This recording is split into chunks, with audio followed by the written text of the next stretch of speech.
Kasuod mga kabuinan Enero 9, usad na signifikanting aldaw ana nangyari didi sa ato na banwaan na buhi. Nakinsari sana sa buhi mga kabuinon kindi sa kabikulan. Ninhuli sa selebrasyon niya nakapista ni ina sa titulong Nuestra Señora de Pronto Socorro. Dawa sige po mga kabuinan nyo pakayat-kayat ni bulos ning uran. Ninhuli sa weather system na Shearline nag-easterlies.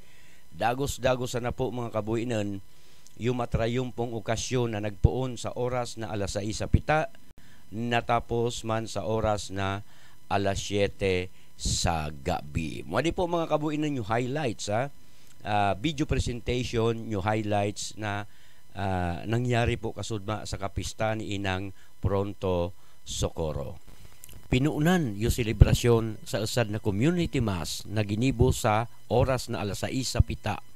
Ang organisasyon na Our Lady of Prompt Succor Association sa liderato ni Mrs. Medenserio interuman nasibot sa pagpabakal ng mga souvenir items, pagpakaon ag pag-organisar sa nasabi ng okasyon. Pag-abot sa oras na alas 10 sa pita, ginibo man ang nausad na Santa Misa dulot sa mga pilgrims na pinartisiparan man niya ng mga estudyante niya na St. Bridget School. Nagkakapirang mga pilgrims alin sa Tabaco City, Ligao City, Daraga Albay, Ginubatan Albay, Pili, Iriga City, Calabanga, Bula, ag alin pa sa Metro Manila, partikularmente sa Las Piñas ag Cavite, ang nagsimba ninhuli sa sakandang pagtubod sa mga milagrong uminabot sa sakandang buhay ninhuli sa debosyon ki Inang Pronto Socorro.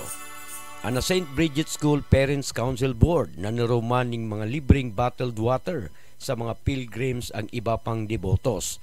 Sa pagkaapon sa oras na alas 3, ginibo man ang nausad na con-celebrated mass na pinagselebrar niya na Cora Paroko niya na San Francisco de Assis na si Padre William Parde.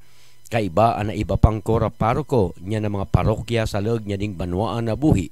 Aragbaga niya na parokya ni San Pablo Apostol sa Barangay Sagrada, parokya ni San Vicente de Ferrer sa Buraburan, parokya ni Nuestra Señora de la Soledad sa Tambo, ag parokya sa Santiago sa siyudad ning Iriga. Nag-atender man sa nasabi ng Santa Misa si Alcalde Ray Lacoste ag Vice Alcalde Joffred Balagot, kaiba ang nagkakaperang opisyal ag empleyados niya na gobyerno lokal.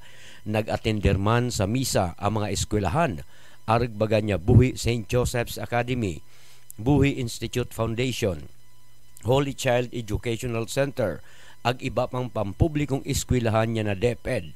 Ag siyempre ang St. Bridget School na kinsari dawa ni para uran-uran, puno-puno yung simbahan ng mga debotos na nag-atender niya na nasabi ng espesyal na misa. Ading nasabi ng misa ginibuman live via Facebook account ni Mr. Boyet Serio na kinsaari uminabot sa 6,000 ang nagsuong niya di.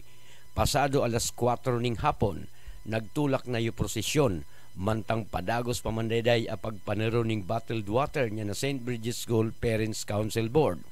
Ading nasabi ng prosesyon, naglibot sa Poblacion Processional Road, inatindiran ning dakil na debotos, mga organisasyon aragbaga niya nakabalikat Civicom ag niya na Confradia de San Jose. Natapos ang prosesyon pasado alas 6 na sa gabi, nakinsaari uminabot yung imahe ni ina, nagipuon naman yung ultimong misa sa simbahan. Okay mga kabuinan upakantabo, Viva la Virgen! Si Inang Pronto Socorro, niya ding banwaan na buhi. Naging matrayong po mga kabuinan, naging very very successful yun nasabi ng okasyon. Ayan talagang namati niya mga buhinan, mga kabuinan na dapat iorgulyo niya ding sa ato na banwaan.